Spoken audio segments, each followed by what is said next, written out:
Right, welcome back. Last time we adjusted our strategy in dealing with Ajuran. Yes, the war is still going on.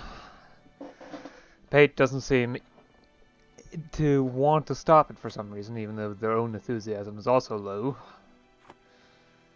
And most of our war, almost all of our war score comes from defending the war goal, which is the capital. This is honestly a given because we've got naval superiority. So, among other things, I've been harassing them and looting a good amount of wealth. I've earned 104 ducats from this war. From, well, not from blockading, I don't think, but from directly sieging down provinces. It's good fun. It's good fun. I have also managed to get the all-important provincial reform. Finally. The next step is going to be not easy to get, but it is possible. Unlike some other things, which are absurdly difficult. One thing I can think of is that justice reform. Ah, they're trying to leave. But Pate's doing their thing, yes. Good.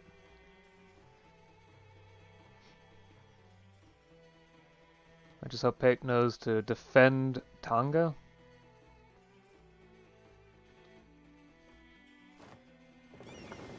Well, they've got the fleet in port, so I would presume that they're...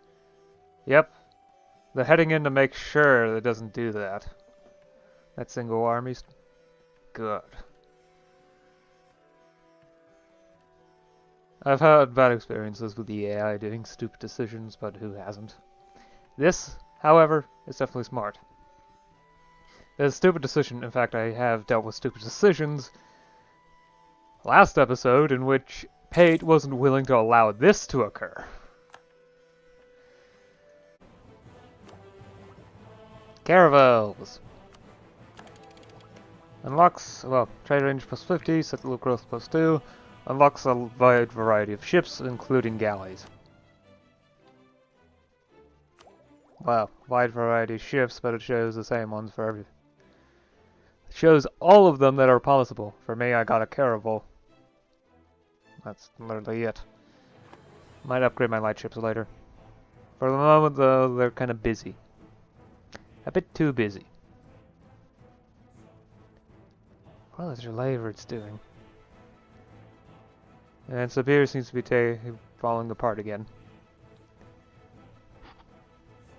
Herat. Huh.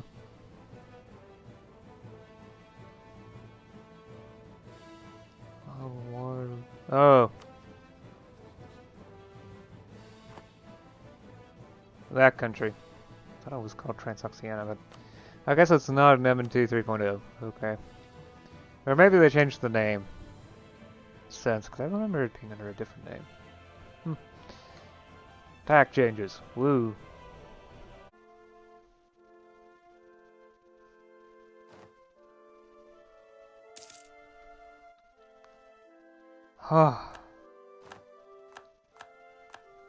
Gave me 23 favors. And they're way too large now. Let's grab that much territory and released Hobio. At least we managed to get a ton of cash out of it. What was the peace deal again? Should be in the message log.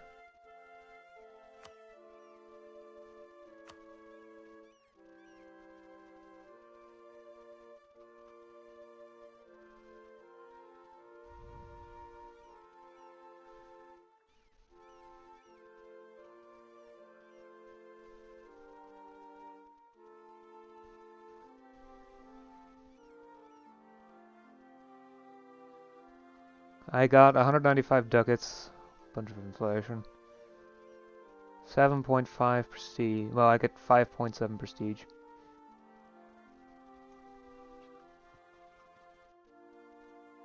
Alright. Just shift it over a little to the left for all the banner stuff, but okay. Alright.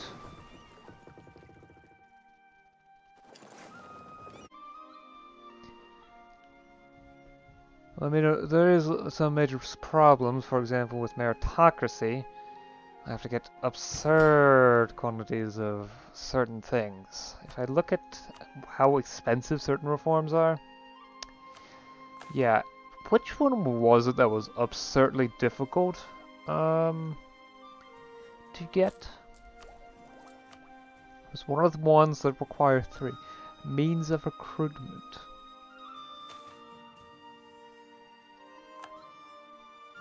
Okay, that's not that bad. Requires a regular examination. For civil examinations. So I have to get to 70 state reach. Yikes.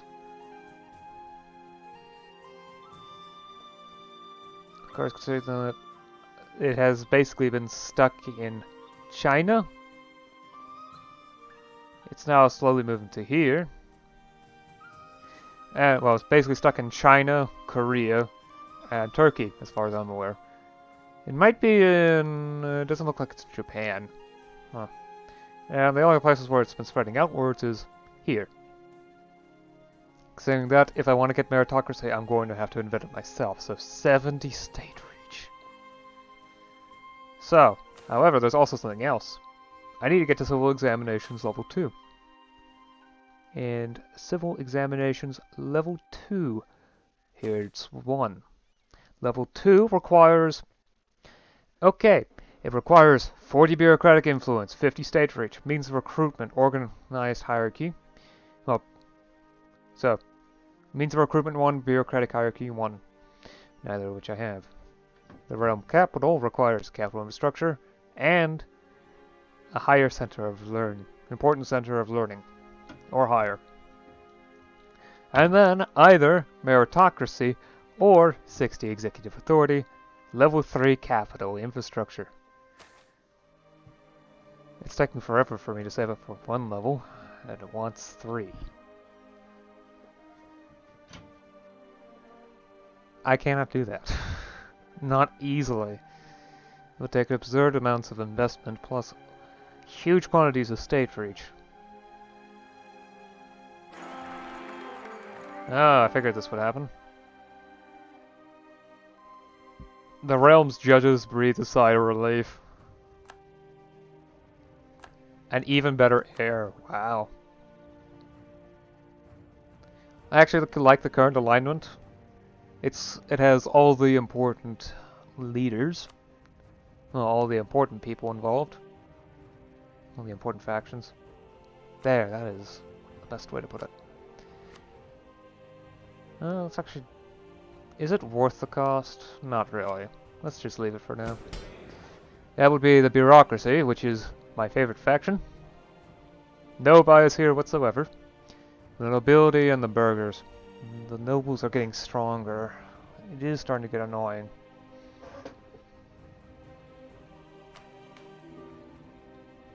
The influential aristocrats ends in 1480. Okay. Oh yeah, right. I have to do the royal marriages thing.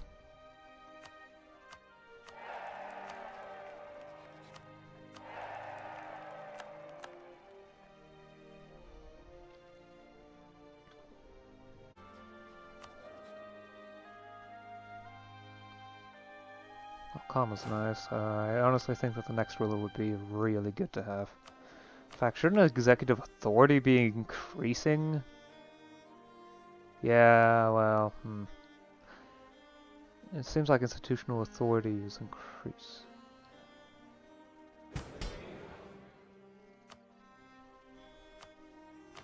There's also the... let's see here.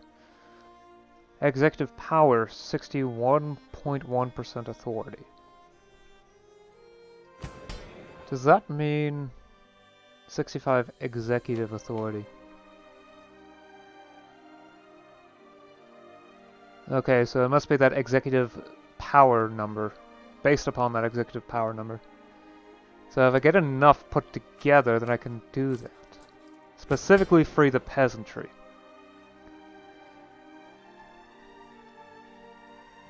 This increases peasant freedom, it increases minimum peasant freedom, it increases rural production, which is actually part of the reason why I want that, and it increases base welfare. In fact, that yearly increase to peasant freedom means I can start basically overlooking tenant abuse without it meaning anything. Because at worst, it's going to start lowering by 10% per year. Well, even then, it's still not going to be that bad. I can start using it, and then their freedom will increase again after some time. So yeah, if I give the ruler military... Oh my god, that is awful.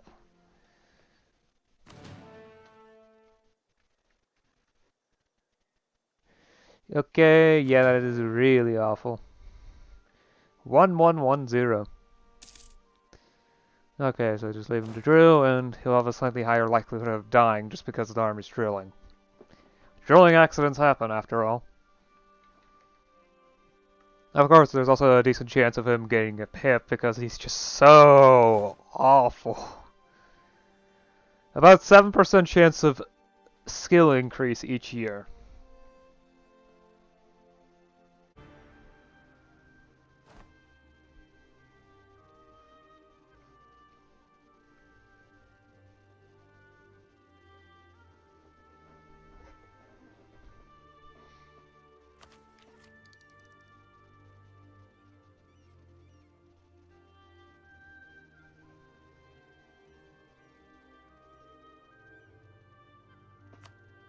Yeah, I should grab military ideas until I get to the point where I get this manpower training cost modifier. That will reduce costs for the, well, levies and whatnot. Not just for me, but probably also for the nobilities as well. That's good. That's very good. Yeah, let's avoid reforms for the time being. I want my corruption low so that less money from my taxes leak to other locations. I will have to wrap the session up soon, though. So let's get these troops off of the Eye of the Moon, back onto my territory. Start them on drilling again. Because they haven't drilled in ages. As a result, they're not in top condition anymore.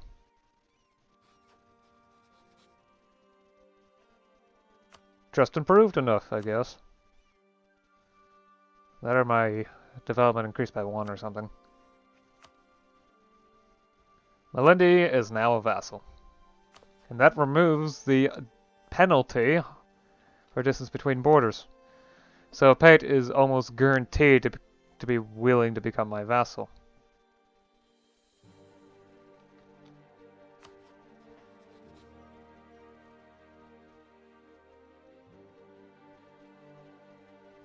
Why did Ajuran decide to ally with it? Oh, it's because Ajuran lost the cores.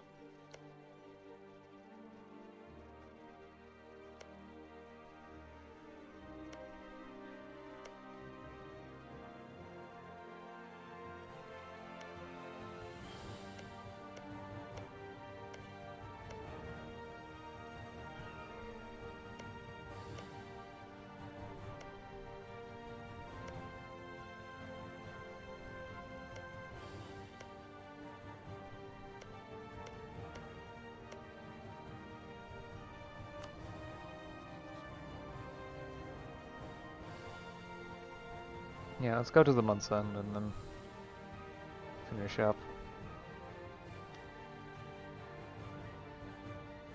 Come on.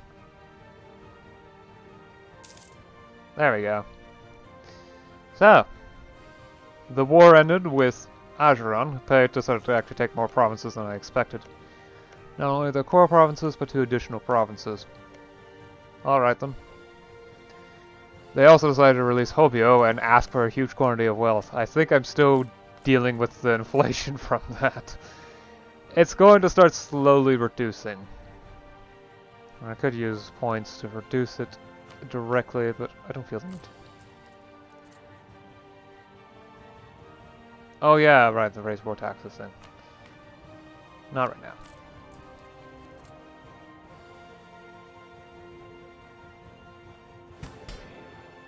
So,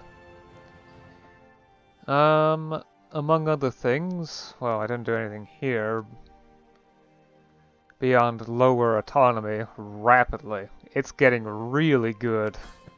It's amazing, isn't it? I have managed to convince Malindi to become my vassal. This is thanks to expanding my military. Start drilling.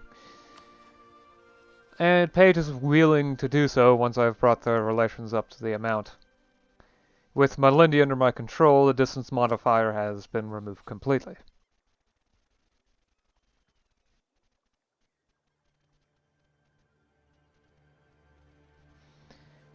Of course, in order to annex them, I would have to wait until the integration process is finished, which could take any amount of time. I don't actually know. I don't see that on here.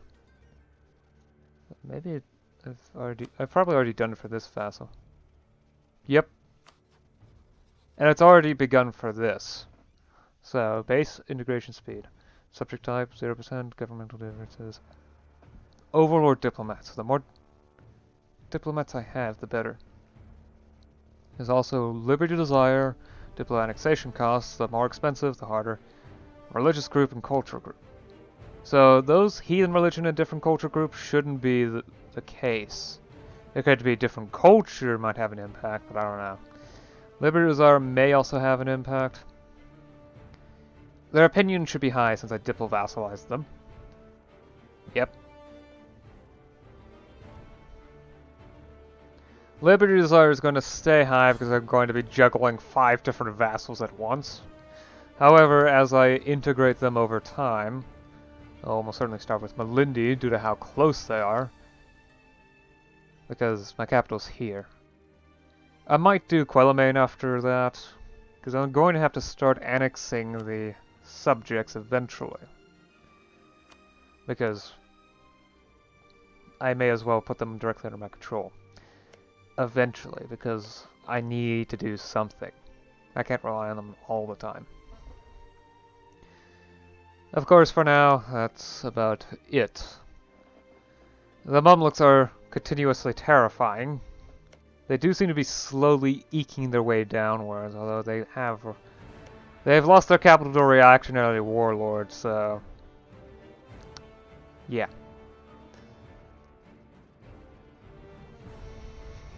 I don't even need to comment on that. Turkey and Hungary are at war. Teuton seem to be allied with Hungary. I'm not exactly sure. Just Turkey. Hungary, Teutonic Order, Danzig, so Provence, Baden, Moldavia, and Padua. And yeah, Turkey's obviously winning. At least based on that war score. They seem to be occupying their subjects much better than the rest. Also seems to be something going on down here. I am currently saving up money for building a capital. That's why Mizima has the province selected. The cost is about 1,080 ducats. I'm getting there. It's going to take quite a while, but I'm getting there. Yeah, okay. Alright. That should be enough for now. I'll see you again next time. Until then, bye.